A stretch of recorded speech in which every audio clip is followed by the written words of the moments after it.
Welcome to NG Stories. Please like, share and subscribe for more amazing videos.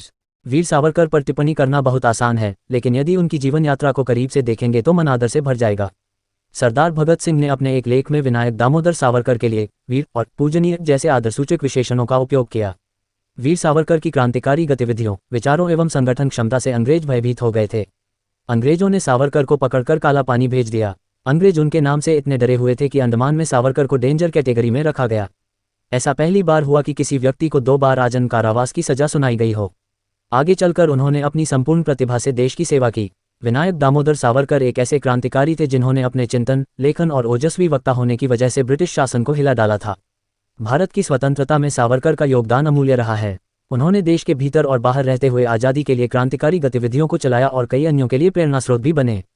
उन्हें भारतीय इतिहास में हिंदुत्व तथा राष्ट्रवाद के विस्तार के लिए जाना जाता है।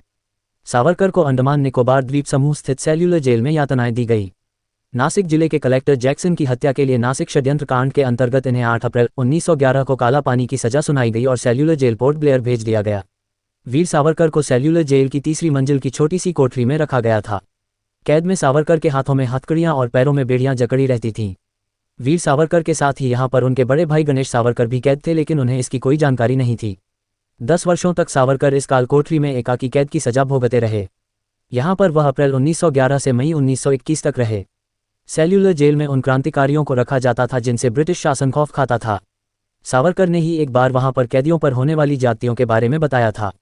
यहाँ पर स्वतंत्रता सेनानियों को कोल्हू में लगाया जाता था और तेल निकलवाया जाता था। इसके अलावा उन्हें जेल के बाहर के जंगलों को साफ कर दलदली भूमि व पहाड़ी क्षेत्र को समतल भी करना होता था। रुकने पर उनको कड़ी सजा व बेत व कोड़ों से पिटाई भी की जाती थी। 1904 में उन्होंने अभिनव भारत नामक एक क्रांतिकारी संगठन की स्थापना की। 1905 में सावरकर ने बंगाल के विभाजन के बाद पुणे में विदेशी वस्त्रों की होली जलाई थी।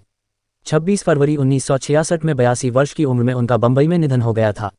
विनायक दामोदर सावरकर दुनिया के अकेले स्वातंत्र्य योद्धा थे जिन्हें 2 बार आजीवन कारावास की सजा मिली। सजा को पूरा किया और फिर से वे राष्ट्र जीवन में सक्रिय हो गए। वे विश्व के ऐसे पहले लेखक थे जिनकी कृति 1857 का प्रथम स्वतंत्रता को 2 देशों ने प्रकाशन से पहले ही प्रतिबंधित कर दिया।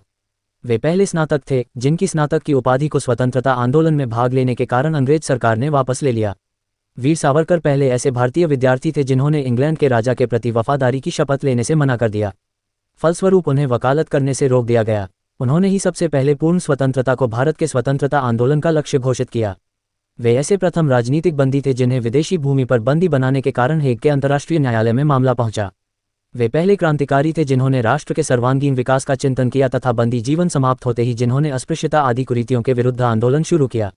दुनिया के वे ऐसे पहले कवि थे जिन्होंने अंडमान के एकांत कारावास में जेल की दीवारों पर कील और कोयले से कविताएं लिखीं और फिर उन्हें याद किया। सावरकर द्वारा लिखित पुस्तक the Indian war of independence 1857 एक सनसनीखेज पुस्तक रही जिसने ब्रिटिश शासन को हिला डाला था। कुछ इस प्रकार का रहा वीर सावरकर का जीवन, जिन्हें हम याद करके गर्वित होते हैं। ऐसे ही हमारे साथ जुड़े रहे और हमारा चैनल सब्सक्राइब करें। धन्यवाद।